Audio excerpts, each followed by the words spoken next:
Olá, pessoal. Aqui é o Igor Pereira mais uma vez. Essa semana eu estava refletindo a respeito de um tema que faz algum tempo que eu gostaria de fazer um vídeo para vocês, que é sobre o respeito pelos bons professores, digamos assim.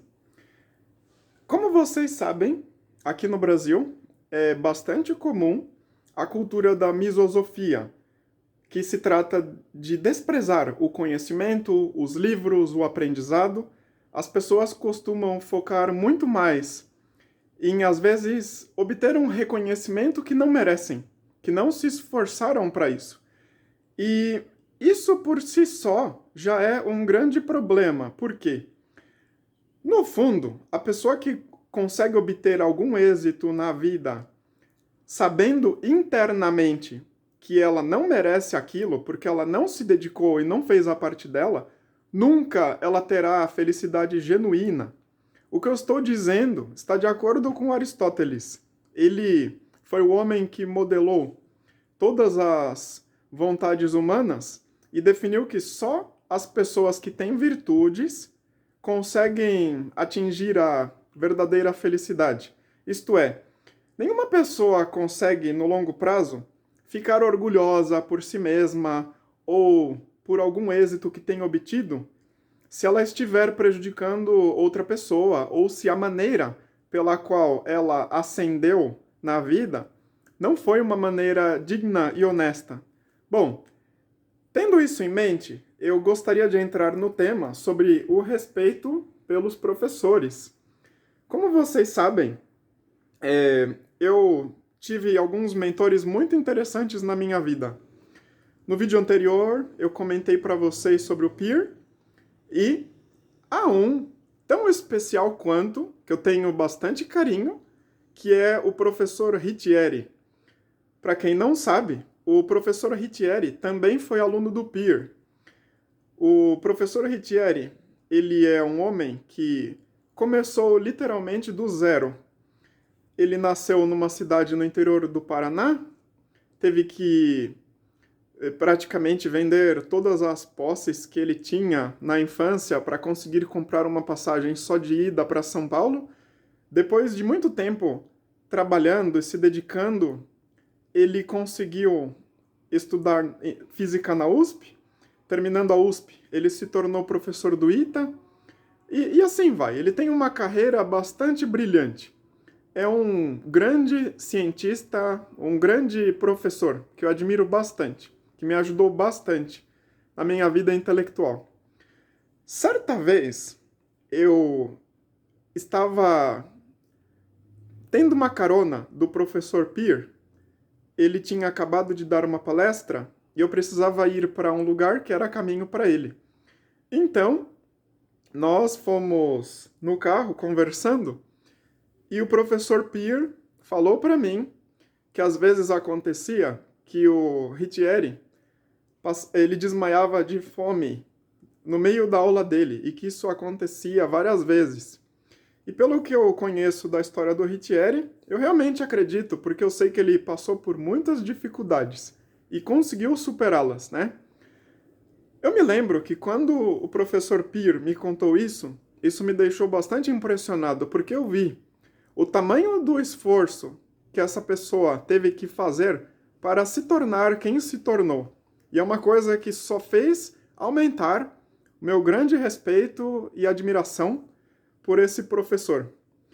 E é normal que, com o passar do tempo, a gente aprenda e, de certa forma, copie as melhores estratégias ou virtudes que a gente observa em pessoas que a gente admira, né? Por que eu estou comentando isso para vocês?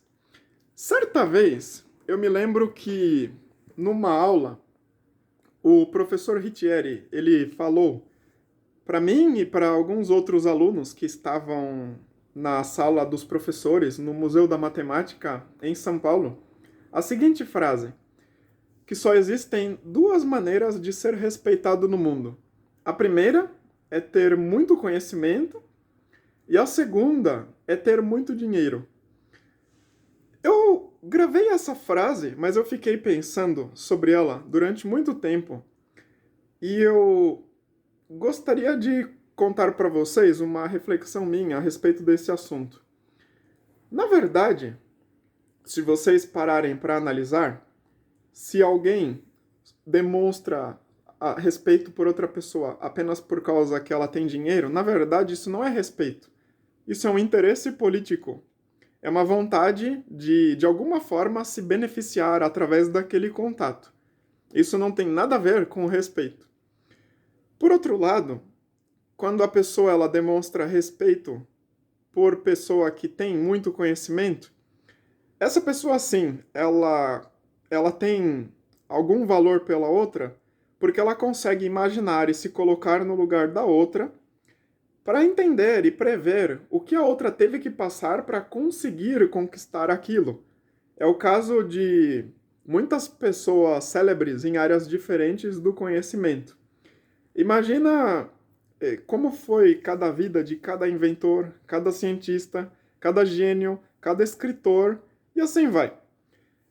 Então, eu estava analisando essa questão e eu cheguei à seguinte conclusão. Talvez eu atualize esse ponto de vista com o passar dos anos, mas o que eu penso nesse momento é o seguinte: o conceito de respeito, ele só existe por outra pessoa quando, primeiro, a pessoa tem respeito por si mesma.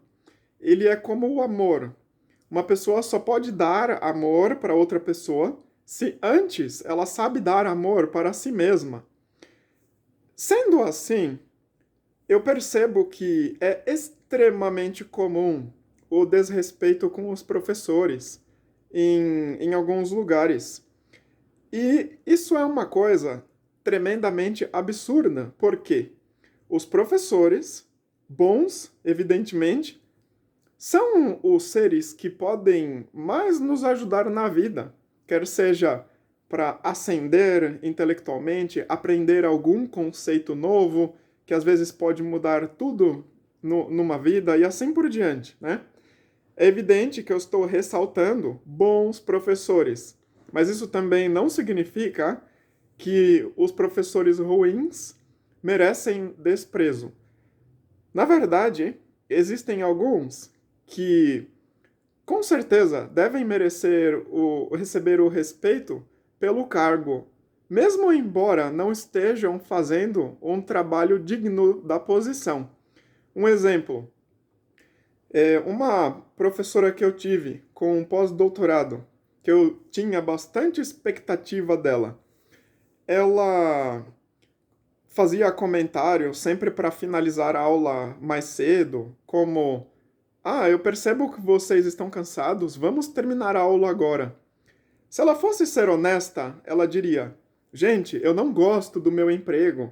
Por favor, vão embora, porque eu também não queria estar aqui. Então vamos todo mundo embora e aí todo mundo fica contente. Depois eu invento qualquer trabalho para vocês fingirem que aprenderam alguma coisa e eu continuo recebendo meu salário e enganando a mim mesma e os próximos que vão passar por aqui, né?"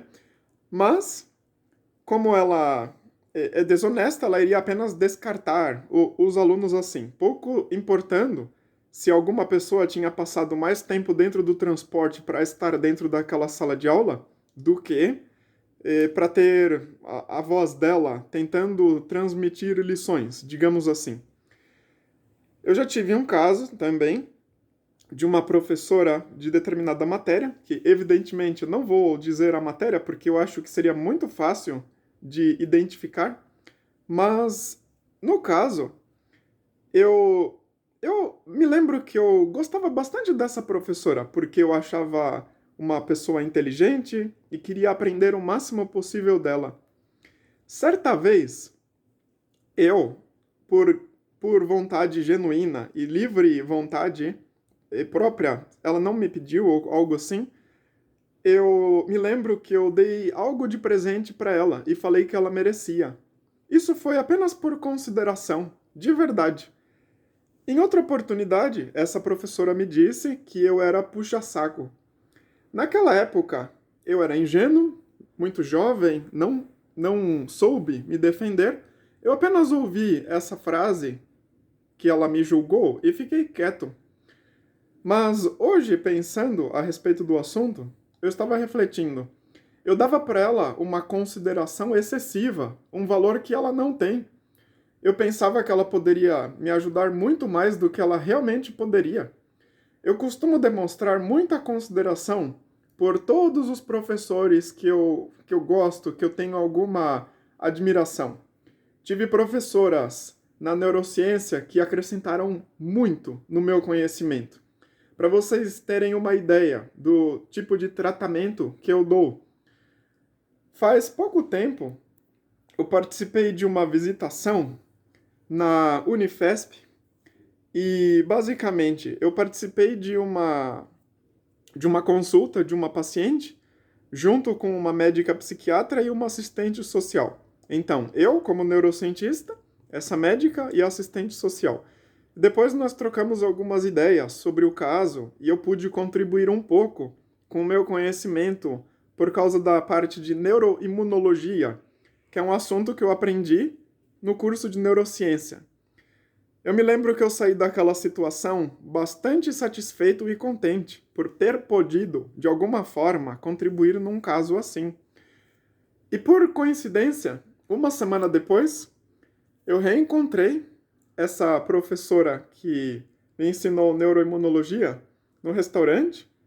Eu levantei e fui agradecê-la, porque algo que eu aprendi dela me beneficiou muito e continuará beneficiando, evidentemente, todas as outras pessoas que entrarem em contato comigo.